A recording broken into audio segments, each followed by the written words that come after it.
early spring. Not the most scenic season for sure, but still worth being out to see nature getting ready to unfurl into beautiful colors. This is an easy place to walk around, even with a stroller, and a lot of it is accessible for wheelchairs. It's dog-friendly, and it looks like there's even a little cafe overlooking the water. And it's free.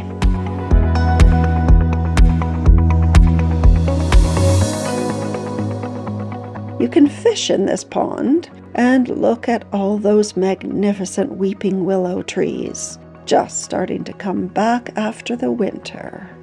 But first, let's look at this nice round tree. If you saw my last video with the majestic red pines with the pink bark, you are not going to believe that this is a red pine too. It is such a different shape, but still with some red markings on the bark and needles attached in groups of 2.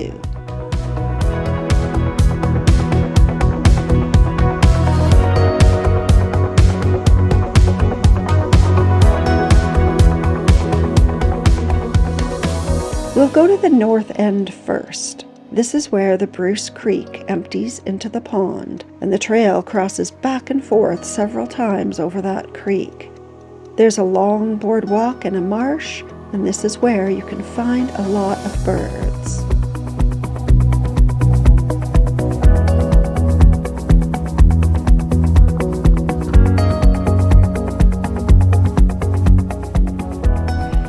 So cute. There are golden-crowned kinglets here, and I think I might have gotten a picture for you to see.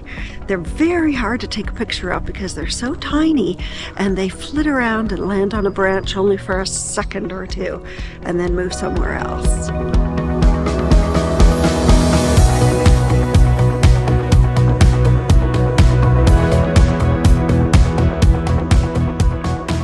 Look at the camouflage on this bird. It's a brown creeper, and it's quite difficult to spot.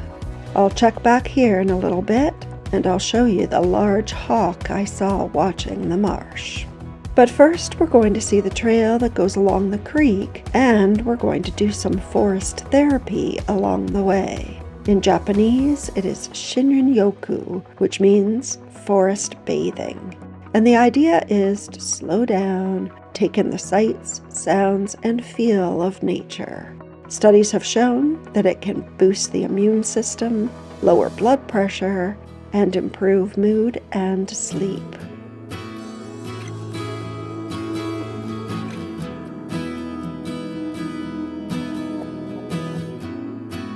Here's one of the forest therapy stations. It suggests spending 10 minutes or more just listening to the sounds of the forest.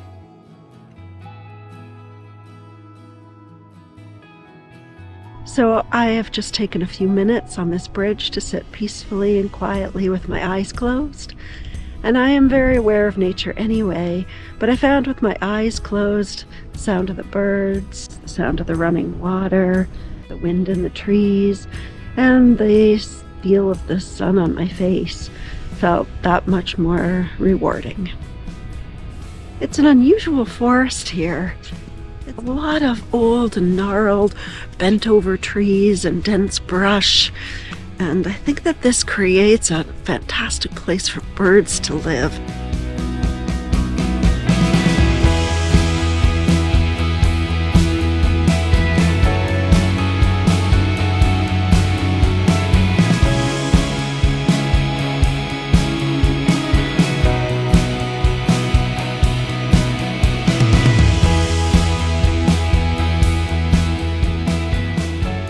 I am turning around and going back to the pond to continue walking around it.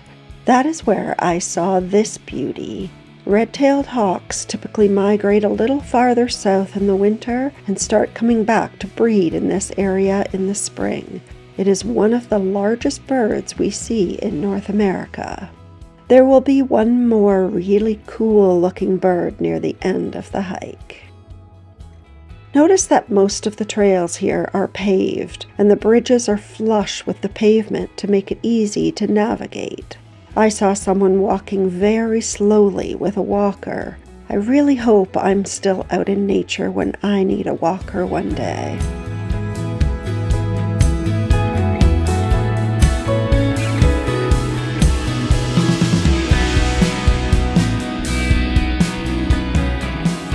I saw this small tree with multiple thin trunks, and it had lots of tiny maple keys hanging from the branches.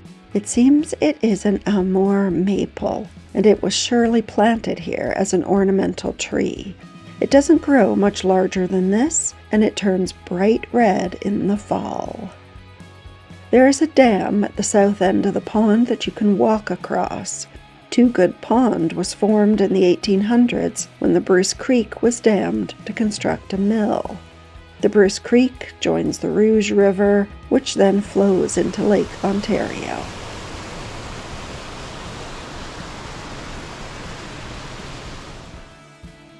I was just about finished my loop when I saw this colorful bird. It is a northern flicker, and it is a type of woodpecker.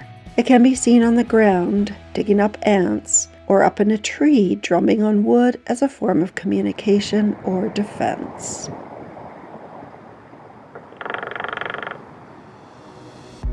There are 2 places to park, and they are both free. I parked here, but I think parking on the other side is better with a wheelchair. Walking around the pond is 1.2 kilometers, and there are 2 other trails.